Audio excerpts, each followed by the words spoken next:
Pregnant थी और अपनी डिलीवरी के लिए अपने मायके गई थी। माँ ने मुझे फोन पर बताया, घर के पीछे की तरफ जो खाली जमीन थी ना, वहां पर एक नया कमरा बनवा लिया है। इतने सालों के बाद जैसे ही अपने घर में कदम रखा, कुछ अलग सा लगा। माँ, ये घर के पीछे की तरफ नया कमरा बनवाने की क्या जरूरत थी? अरे बेटा, घर के पीछे दूर दूर तक खाली जमीन है। तेरे पापा को कई दिनों से लग रहा था कि यहाँ पर एक कमरा बनवा लेंगे तो ताजा हवा मिल जाया करेगी। अब तो ये सब छोड़ और चल जल्दी से दूध पी ले। माँ, मैं थोड़ी देर में पी लूंगी, आप सो जाओ।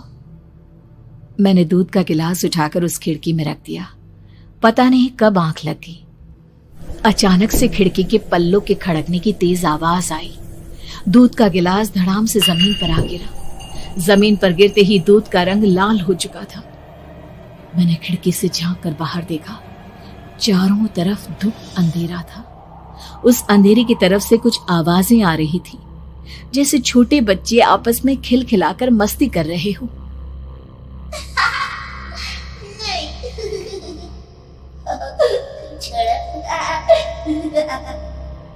इतनी रात को इतने घनघोर अंधेरे में बच्चों की आवाज कैसे आ रही है? घड़ी में वक्त देखा तो ठीक 12 बजे थे। देखकर मैं सन्न रह गई। बुरी आत्माओं और भूतों की कई कहानियां मैं सुन चुकी थी।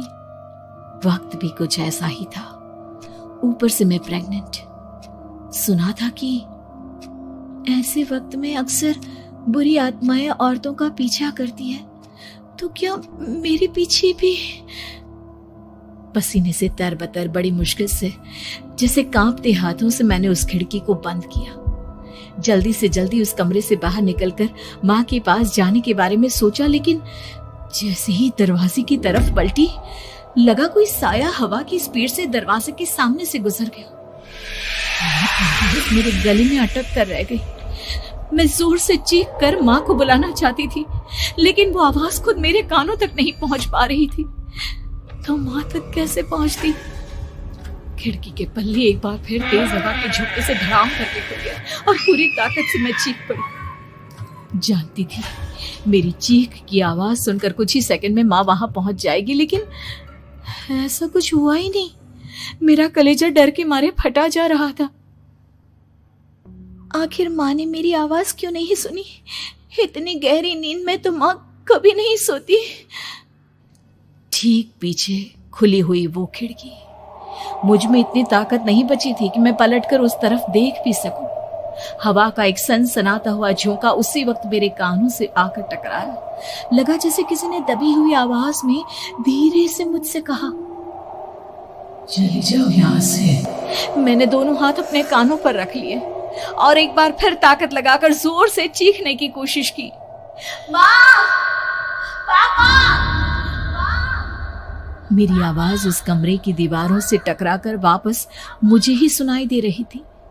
जितनी ताकत के साथ मैंने चीखने की कोशिश की थी, कुछ ही देर बाद उससे कहीं ज्यादा तेज और दर्दनाक चीख मुझे सुनाई देने लगी। कि आवाज ठीक मेरे पीछे खिड़की से आ रही थी। वो आवाज मेरे कानों में पिघलते हुए लोहे की तरह गिर रही थी। उन आवाजों में हैवानियत थी। वो आवाजें किसी इंसान की नहीं है, इतना मैं समझ चुकी थी। कांप रहे हाथों से मैंने अंधेरे में कुछ ढूंढने की कोशिश की। तभी अचानक मेरा हाथ बेड पर रखी टॉर्च पर पड़ा। किसी तरह ताकत लगाकर टॉर्च का बटन ऑन किया, लेकिन ये क्या? सामने दरवाजे पर 3 छोटी लड़कियां खड़ी हुई थी। उनके हाथ में स्टील के चमचमाते हुए चाकू थे। मैं घबराकर लड़खड़ाई और पीछे की तरफ हटी, लेकिन तब तक वो मेरे पास आ चुकी थी।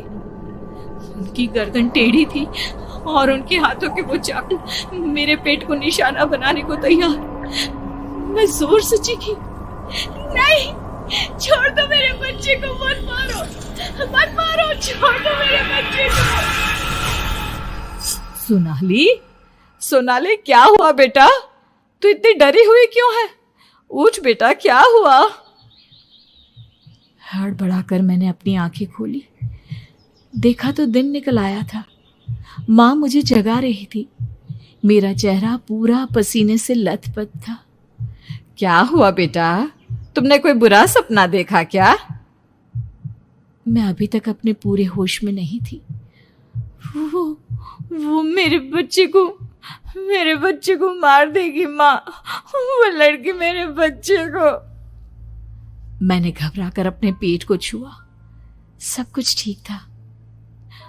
और वो दूध जो रात को यहाँ पर गिर गया था, उसका रंग लाल हो गया था। माँ ने हंसते हुए दूध का गिलास मुझे दिखाया।